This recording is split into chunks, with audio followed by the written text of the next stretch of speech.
Unang hirit, bisyong totoo ang naglalang hirit. Ang saya sa... Una candidate sa Maynila sa pagka-mayor, tama ba? Hindi pa, kasi narinig yung pronouncement ni former President Estrada na magde-decide daw siya before the deadline. Lahat naman tayo magde-decide before the deadline.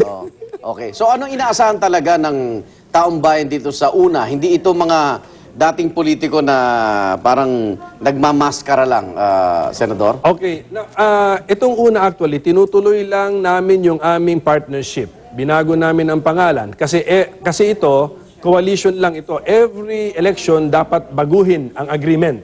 So yun. So binago lang namin, binago namin ang pangalan. Tapos this time yung aming plataforma for 2013, bago na naman kasi i-update na natin yan. Kasi pwede kang nagkaroon ka ng stand noong 2007 and 2010 na hindi na relevant ngayon. For example, ngayon sa 2013, dapat lagyan na namin ng stand dyan. Ano bang stand ng una sa power crisis sa Mindanao? For example, ang burning issue dyan, yung privatization ng Agus Pulangi hydropower complexes. So, ganun. So, ano pa yan, subject to agreement pa ng two parties at isusulat pa po namin yan. Pero mukhang maanghang din yung mga pahig ng Liberal Party, no? Yun yung partido ng kasalukuyang administration na parang pag nakikita nila yung listahan, hindi raw ito tumutugma doon sa tuwid na daan kasi nga may mga ibang political alliances na nakita sila doon.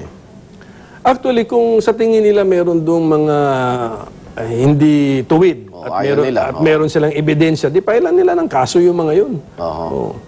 Pero hindi kayo titigil na tignan yung credentials ng mga ito nang hindi tinitignan yung political alliance nila in the past. At saka ito, Igan, yung Partido PDP Laban, naniniwala kasi kami sa consultative and participatory democracy.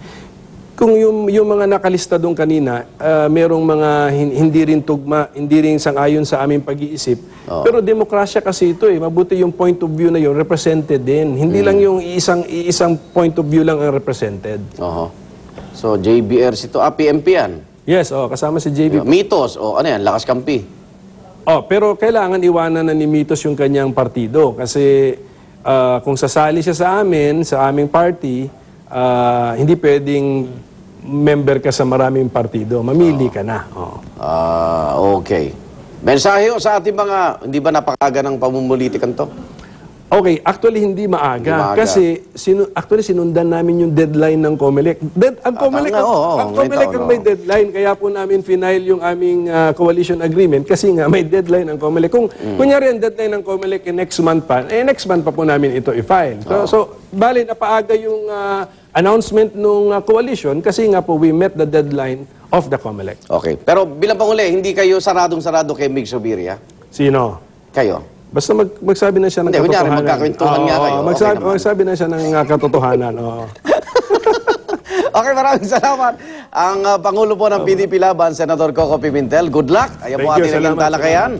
Magbabalik po ang unang hirit.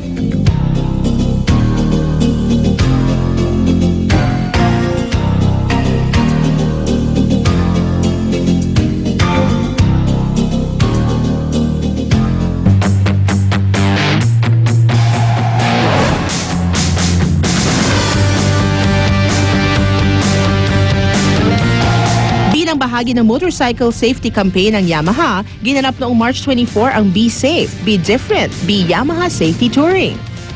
Kasama sa first leg ng safety tour ang humigit kumulang sa 150 riders and officials ng Yamaha Motor Philippines. This year we plan to have safety riding tours 7 times in nationwide. We tie up with Yamaha Riders members, then appeal. So how important safety riding is.